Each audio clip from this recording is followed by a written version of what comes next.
So, dark days, as you know, are now in the state of Israel.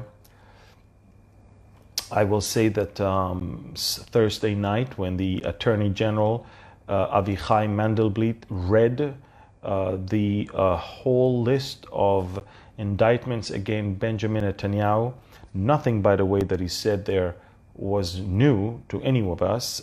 We were just shocked that everything that came to light and all the problems and all the issues and all the illegal process that was a part of this investigation, we were shocked that it was completely overlooked, and what they wanted from day one is what they actually did and say just a couple days ago. In other words, there was a very clear target to indict Netanyahu. They could care less about how to do it, and they did it. That's it. And let me walk you through all of that in just a few seconds. But I want to tell you something. As an Israeli, I'm a very proud Israeli. You probably know that. I must confess that in light of all the things that are happening all around us in Syria and in Lebanon, in Iraq and in Iran, even in Egypt and in Jordan, I always admired our country. You know, we're a stable democracy, thriving democracy. Things work here, unlike other places around us. We are very unique and different. This is what I had in mind for the longest time. I didn't think that it's about us. I always gave the credit to God, and I always believed that it's Him and not us. But yet I thought we are different. And in the last 10 years of my life, I've enjoyed seeing my country thriving and becoming literally a country that cannot be ignored by any nation on planet Earth. I also enjoyed seeing prophecy coming to pass when it comes to the prosperity of Israel, but also when I realized that there is a Russian invasion into Syria and a Turkish invasion and Iranian invasion. All these things, of course, made me understand that we are on the verge of the famous Ezekiel war. And I always pushed aside the internal conflicts and the internal issues within the country. I thought every country has its own, divisions and, political rivalry between sides. And I never thought for a second that the day will come when a group of not politicians, but lawyers, basically, will basically replace the people, and they will decide who the prime minister is going to be, and they will decide how to remove a prime minister, and they will decide whether he's going to even be allowed to run again. I never thought I'll see that day, but silly me. I should have known. I should have seen that coming. I'm watching it happening in America. I've been watching it happening in places in Europe and other places. Wherever there is a conservative, wherever there is someone who is standing on the way of the globalist to fulfill their agenda, there is an ongoing attempt to remove him. We're watching it happening in so many places, and especially in the United States. There's an amazing parallels between what is going on in the United States right now and in Israel right now. But I want to tell you folks that I was amazed at the corrupt media's collaboration with the judicial system and the law enforcement. Now, I've been, for the longest time, talking about the deep state in the United States, in the secret services there, in the military ranks over there, and of course, the State Department is completely infected by the one world government and the globalist agenda. But it has been so for the longest time. again, I was so busy looking at other countries that I failed to see that happening in my own. And this is why the crisis was so deep in, I mean, literally, Thursday evening, I came back home and I sat outside quietly for almost an hour. My wife was looking for me and she found me sitting outside. I don't think I ever had that, situation where I'm sitting outside, staring in the skies and trying to understand, is this my country, or is it what I think, that my country was just stolen from me by powerful elements that are everything that is not me and my agenda and my way of life and my thinking.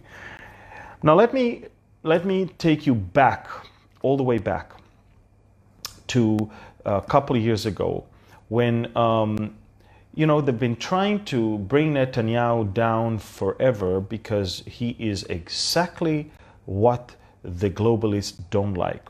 Netanyahu, from the moment he stood up against the Iran deal and against the attempts of the previous American administration to isolate Israel and to force Israel to give up more lands and, of course, give more and more stuff to the Palestinians, there was an attempt of the Israeli media to bring down the prime minister. But you know what? The media is the media. I call them the Medianites. I was never alarmed by it because it's almost all over the world. I see it in the Philippines. I see it in America. I see it all across Europe. The media is always liberal, progressive agenda, and they are always, unfortunately, even on the non-biblical values other than conservative ones. So I was not surprised about the media. But then slowly, we started seeing an attempt of the judicial system, of the attorney general and the prosecutors in his office, to try and find Netanyahu in so many different areas. It started with case number 1,000, case number 2,000, case number 3,000, case number 4,000. It's almost like it became a joke in Israel. How many cases, how many things, how long will you continue to persecute the man and to find something wrong with it? By the way, there's fireworks outside, and I hope people are not afraid here. But this is what happens here in Tiberias at the end of Shabbat, and there's different activities over there. But I do want you to know that eventually they found 3 cases where they can prosecute Netanyahu, and they indeed indict him for those 3. One, and listen carefully, a man that receives a salary that is lower than mine, a man that for the last 10 years is not even sleeping one full night because of all the things that are going on. He receives phone calls and he receives notifications on events and alerts of stuff. A man that was standing alone against the Iran deal that was led by the Europeans, the UN, the Russians, the Chinese, and of course the American president. A man that stood by the side of President Trump even throughout his campaign when everybody thought it is the most stupid things to do, and a man that flew all the way to America and stood in the United States Congress and against the administration spoke there against, of course, the Iran deal. Folks, listen, this man could have been a multi-billionaire if he wanted, if he only stepped down years ago and started giving lectures all around the world. He's admired all over the world, yet he is taking low salary. He is committing his all of these days. There is, if you know what the prime minister in Israel go through, you wouldn't imagine that anyone even wants to do that. And so, what are the indictments? Let me tell you. First, he received from his friend champagne and cigars. Now, wait a minute. he didn't give anything back to that friend. It was just gifts, the gifts that, I don't mind that my prime minister will take time and just relax the way he wants to. He didn't steal the money. He didn't take it from anyone else, but actually from a friend. That friend could have said no, but chose to say yes. He didn't receive anything in return. The Israeli prosecutors believe that it's too much champagne and too many cigars. Therefore, it's basically wrong not to report that, and therefore it is breach of trust and fraud. Champagne, cigars. I can't believe I'm even saying that. The second thing is that he met with a publisher of the largest newspaper in Israel, which, by the way, prime ministers and ministers of the press do that regularly. And there was exchange of views there about things, and Netanyahu asked them, look, you guys are after me all the time. How about reducing it from 90 to 70%? And the third one is that there was an online news outlet that its owners somehow managed to become public, made a lot of money from it, and in return, Netanyahu received positive coverage in that news outlet. Netanyahu did not give him anything. The going public was approved by, and all the deal was approved by every regulator, every committee, every office possible. So Netanyahu was irrelevant here. Second, again, even here, it wasn't that Netanyahu was receiving any praises, but he was receiving less poison. That's all. Listen, it is unprecedented that a politician will be prosecuted for bribery. For what? For having an outlet writing on him something positive, and especially when he didn't give them anything back. Listen to me. It's beyond ridiculous. But beyond that, what bothered me more than anything is the fact that everything that is being done in a timetable unlike any other case in the history of Israel. They literally made clear that they're not going to allow him to become prime minister again, and all of their decisions were 10 times faster than in any other case before. From the moment he was invited to give a hearing to the indictment, a month and a half, where the quickest it was ever was 10 months. We can see here that even the way they took some of Netanyahu friends and made them state witnesses. In other words, they gave them some sort of deal. You talk about Netanyahu and we will not prosecute you. But how did they do that? They basically extorted them. We know now. We know that there was a concentrated effort in the Israeli prosecution to remove Netanyahu no matter what, at all cost. And this is where I'm afraid we lost the status of a democracy. Democracy is when the people vote for a prime minister. Democracy is when the people remove prime minister.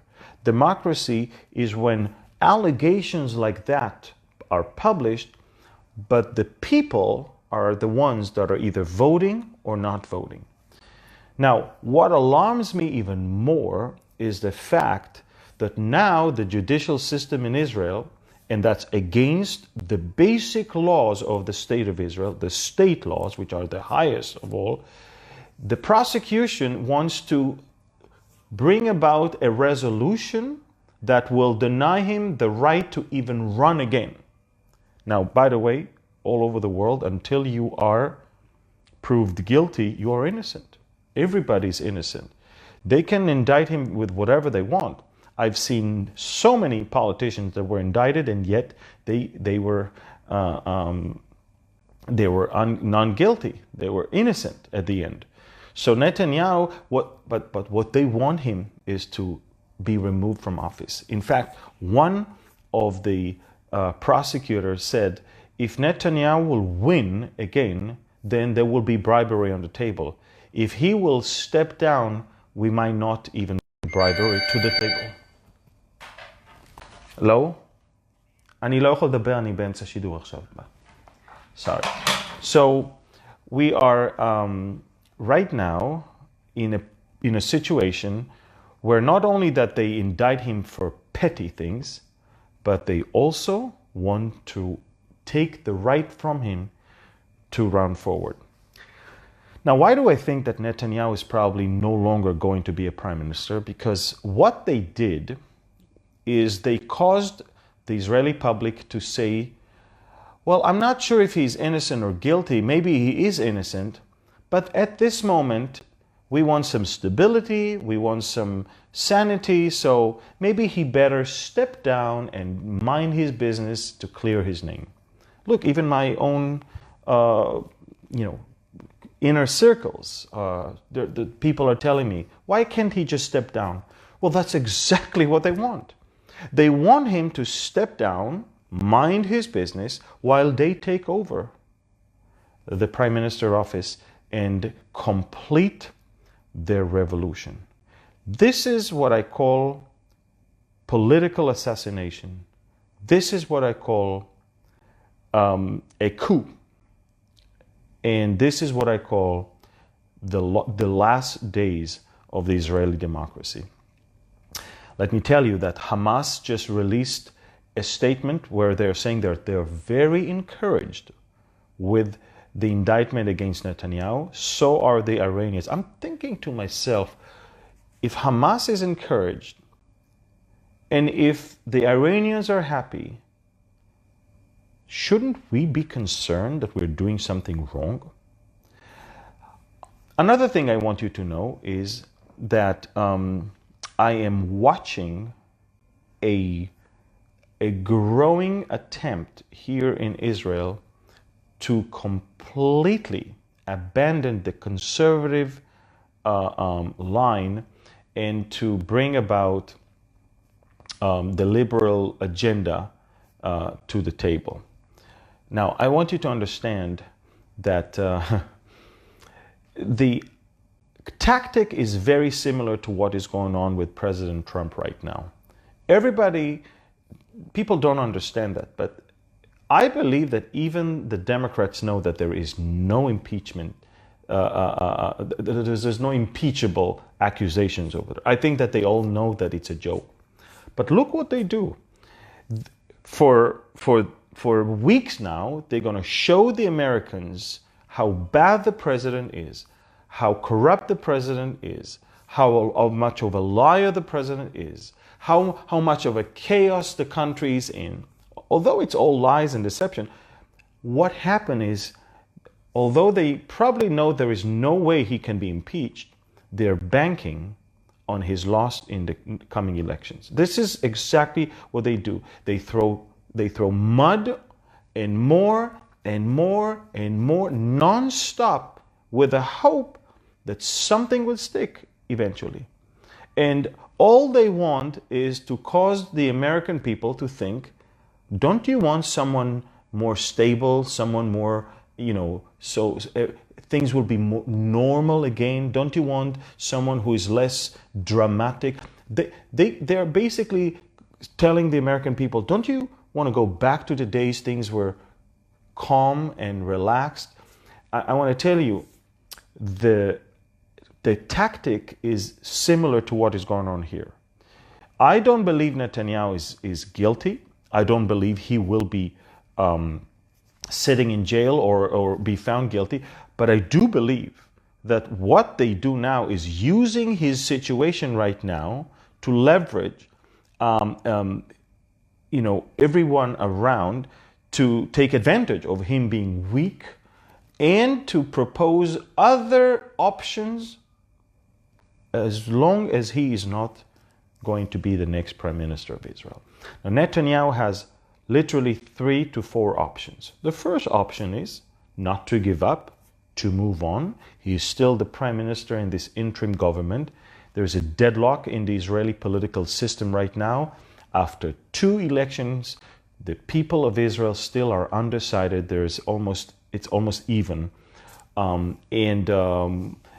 The undecided votes right now are definitely going to be affected by these allegations and the indictment.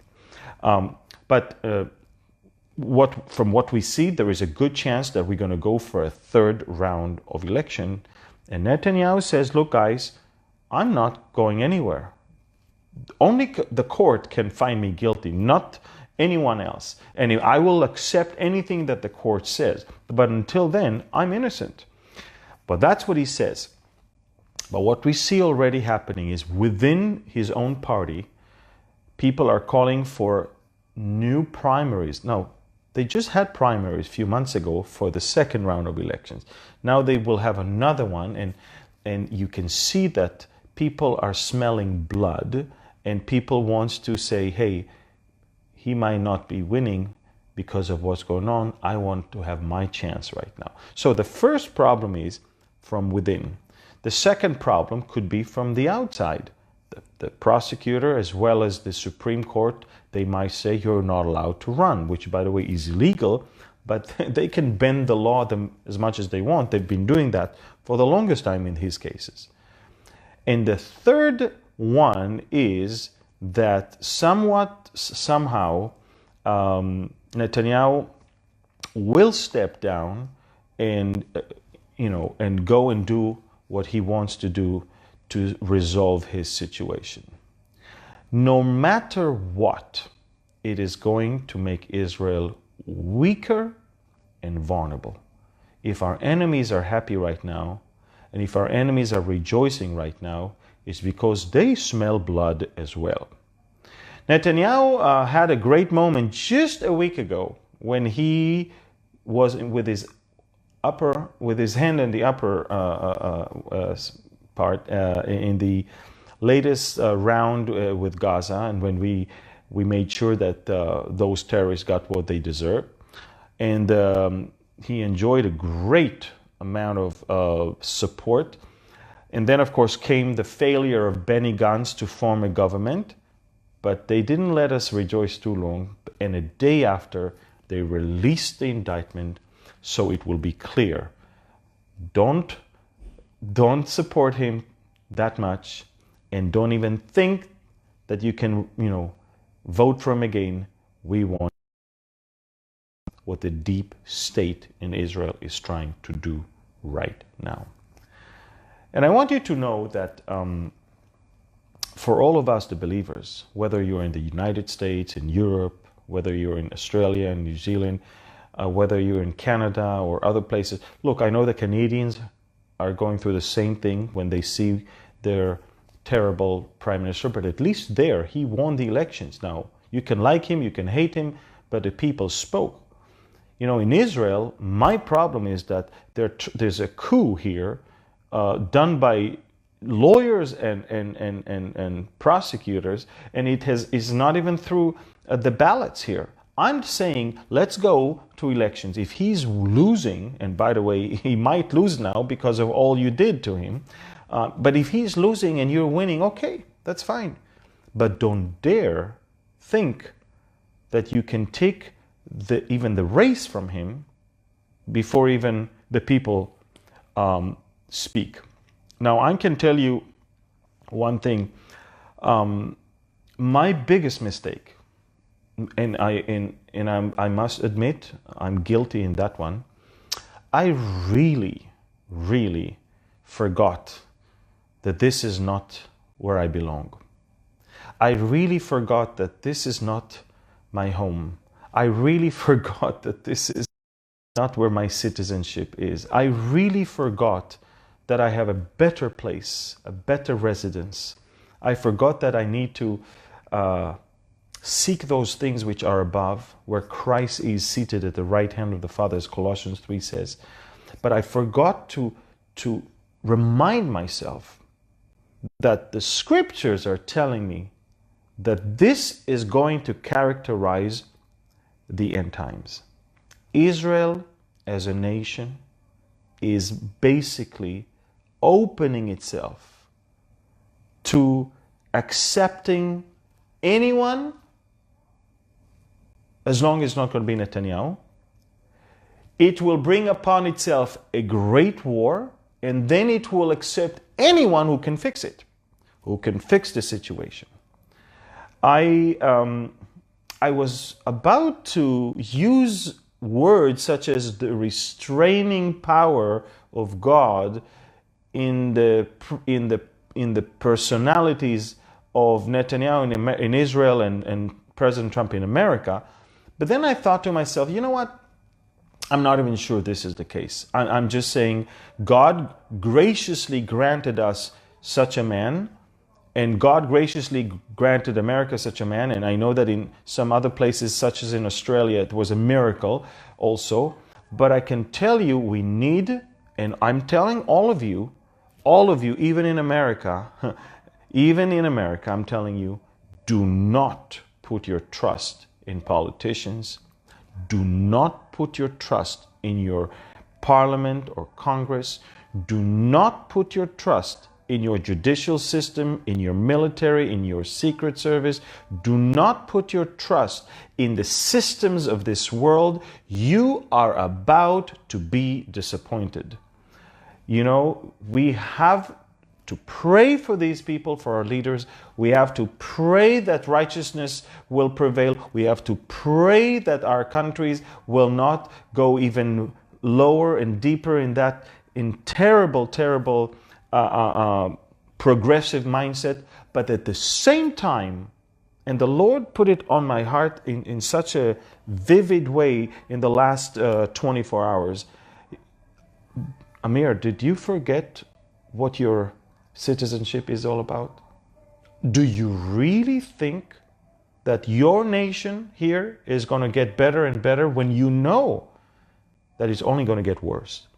I mean, I can clearly see now how much suffering it is going to require for Israel to humble itself and to eventually accept Jesus as Messiah. I can understand now that the road is so long for all those prideful, arrogant liberals that think that Israel should be like all the other nations.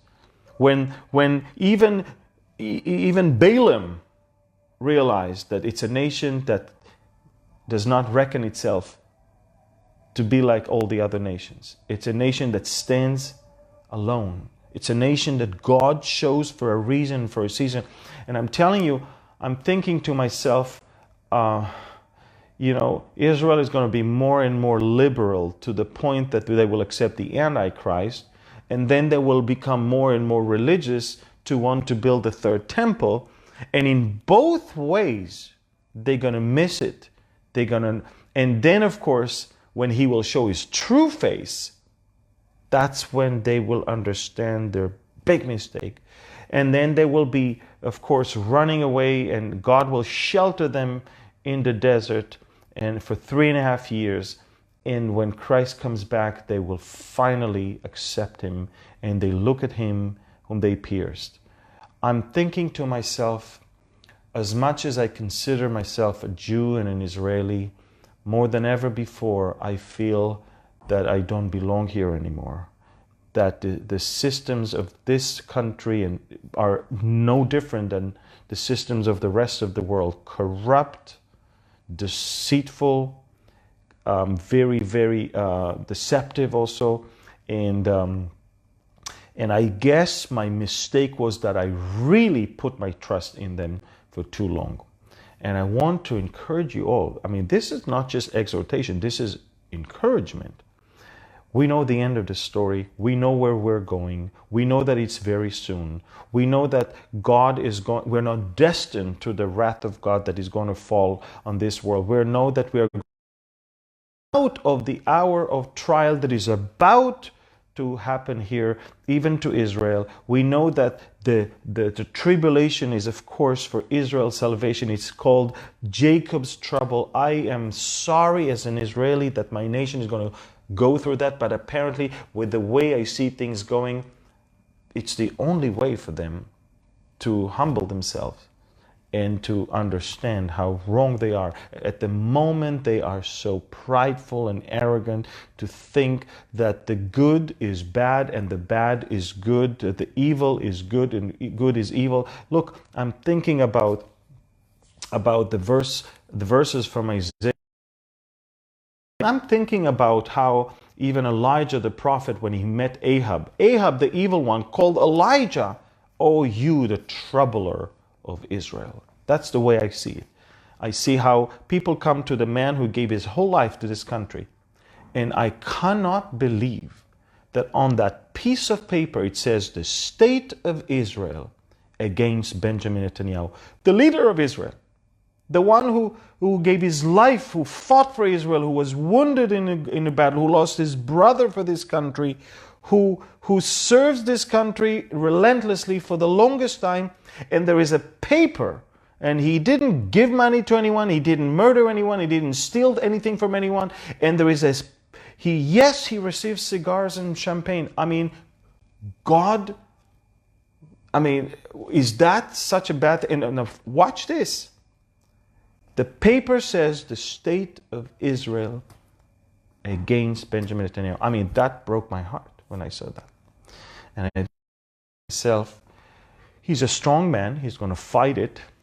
I don't know if I could fight those things, but thankfully I'm not a politician. I don't even like that world. It's a horrible world. But I like the world I'm in, a world where I know that my Redeemer lives. A world where I know where I'm going to. A world that I know that He prepared a place for me, and He said that He's about to come back and receive me unto Himself. So where He is, I will also be.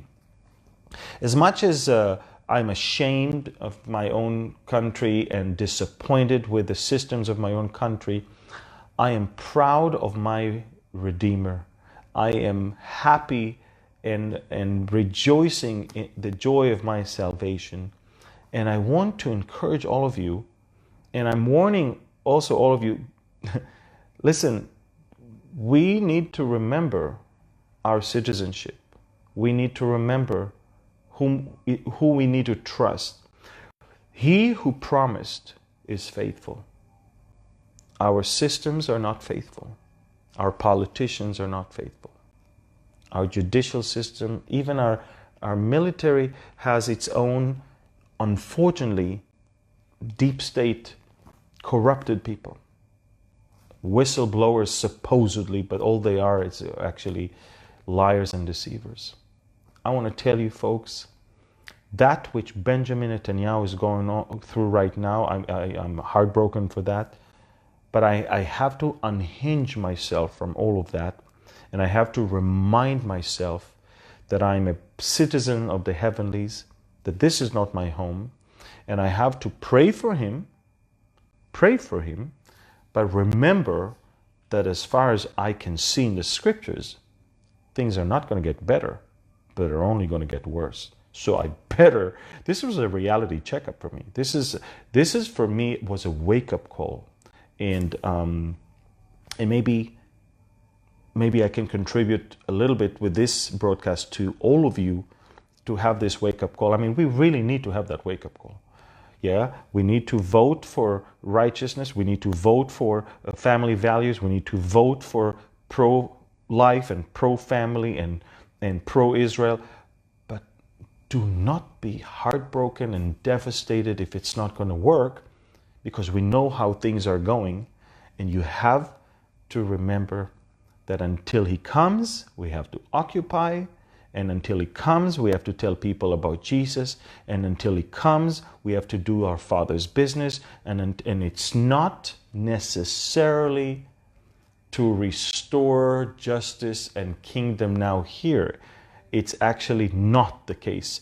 The Bible tells us that this world is only going to get worse and worse and worse. And when it happens before us, we should not be so surprised. We should not be happy about it, but at least we should know that he told us it's going to happen. He warned us it's going to happen because he loves us. And he's telling us, your hope is not in these things. If indeed you were raised with Christ, then seek those things which are above, where Christ is, sitting at the right hand of the Father.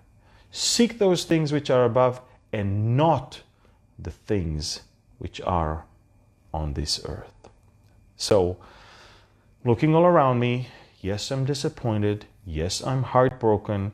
But, unlike others, I am saved. I have the joy of my salvation that cannot be taken from me. I have hope. I have a place prepared for me. And I have a promise that is coming to take me. And as I said, he who promised is faithful. So I'm thankful that there are so many of you that are willing to listen to this. And I'm also hopeful that this message, although it's a little on the negative side, will also encourage you and your family members to really seek those things which are above and to remember that our hope is not in this world. And to remember that our Redeemer lives. He already won. He's already defeated death. And as real as he was and he is now, he will be when he comes to take us. And I'm just, every day I take people around my country, and every day I'm reminded of the truth of the gospel, of the reality of the gospel. This country, Israel, is the fifth gospel. I mean, there's 4 written gospels, and there is the land itself that speaks for itself. And so I'm super blessed to be living here and being able to show this country.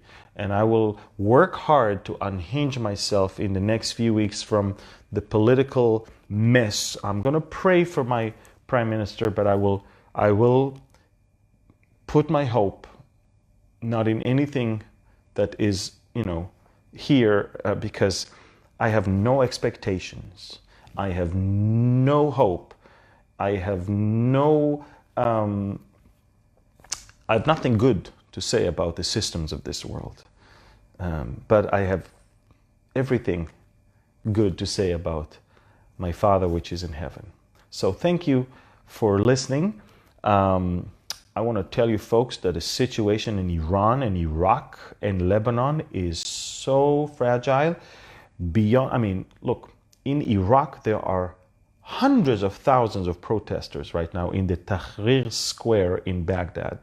In Iran, the number of fatalities passed 300 already, and the internet is shut down. There's about 22% that is turned up, but it's only in government offices and universities, not in private homes.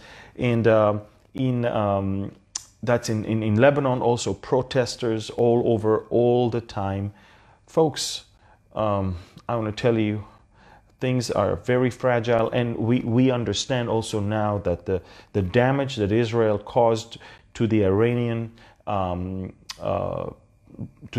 regime in Syria in the latest attack a few days ago was amazing. We destroyed their control center that was situated in what was known as the glass building in the airport of Damascus, attached to the control tower, and destroyed. And they are not happy about it, and they might try to somehow retaliate, and they might try to take advantage of the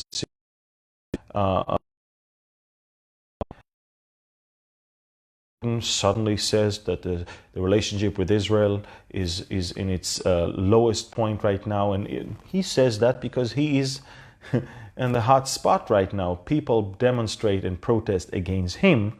And as always, the best way to divert the attention of your people from your own shortcomings is to divert them against Israel. But I want to tell you, folks, I am more than happy that the God of Israel, the Messiah of Israel, the Lion of the tribe of Judah, is about to come soon and take me out of here. And that's it. So I'm happy. I'm very, I will continue to bring people to this country. I will continue to show them around. I will no longer be proud of my judicial system or political system. I will probably not be so, but I will tell you, every country around the world is going to go the same thing. Every system of this world is doomed to fail because it's corrupt from its core. Unfortunately, less and less leaders that are doing good will remain in this world. And that will, of course, prepare the stage for the Antichrist to rise and to give hope to people. And we are not going to be here to see it, because the restrainer has to be removed for the Antichrist to step in. That's all I had to say. Let's pray and finish in a positive note this update. So, Yevarechecha Adonai veishmerecha, Ya'er Adonai panav elecha Yisa Adonai panav elecha v'yasem lecha shalom. The Lord bless you and keep you. The Lord make his face shine upon you and be gracious to you. The Lord lift up his countenance towards you and give you peace.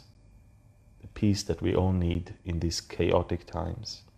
It's the peace that can come only from the Prince of Peace, who is the Lord of Peace. And he can give us that peace now and forever, here and everywhere. And his name is Yeshua, Jesus, and in his name we pray. Amen. So may the peace of God that surpasses all understanding will guard your heart, will encourage you, and lift you up in these dark, dark days. Thank you. God bless you. Pray for me. This coming weekend, I will be in the Netherlands. Not now, of course, about a week from now. I will be in the Netherlands in the Eurospirit conference. There's some security challenges for both the organizers and myself. Pray for everything to go smoothly. Pray for no weapon that is formed against us to prosper. And also pray for my friend from Israel. Pray for the messages to be clear and anointed. And pray for my family, my team and their families all around the world. Thank you again. And shalom from Israel, from the Sea of Galilee.